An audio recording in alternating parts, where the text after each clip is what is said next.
My name is Dr. Ken Parody.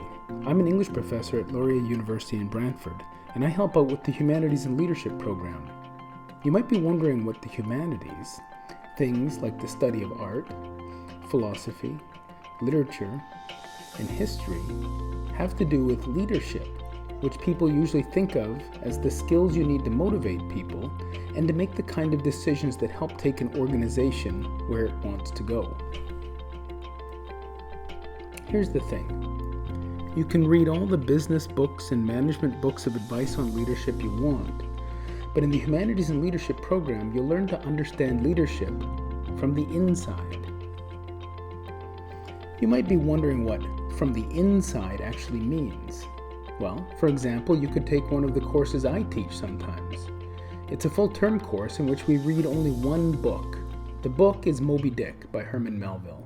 It's a big book, and students usually start off dreading the course, but by the end it's almost always one of their favorites because what the book is about is so fascinating. It's about a person, our narrator who calls himself Ishmael, who watches an organization, in this case a whaling ship, being led to its doom by a bad leader, its captain, Ahab. Now, what this organization, this whaling ship, is supposed to do is make money by harvesting whales, and there's a pretty well-established set of protocols for doing this. But Ahab rewrites the ship's mission statement. Forget money, this is personal.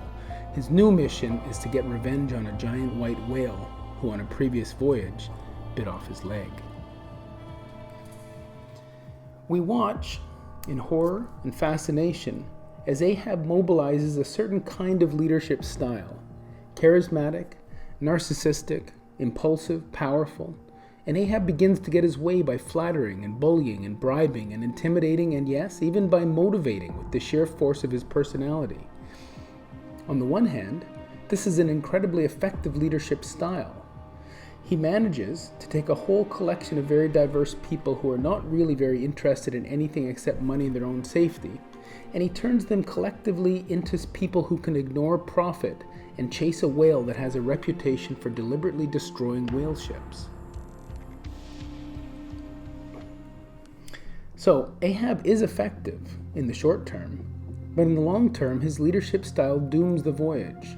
You see, like many effective and successful leaders, Ahab feels like he is able to bend reality to his will, and even if all the evidence in the world is against him, he simply treats that evidence as fake news.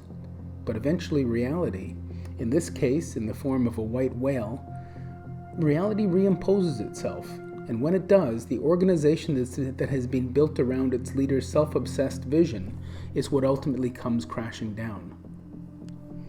Now you might say this is just fiction, there aren't really leaders like this, but you'd be wrong. Destructive leadership happens all the time. You see, even though leaders like Ahab invariably drive their organizations into the ground, there's something about this leadership style that is appealing because it draws on something dark and weak in human nature.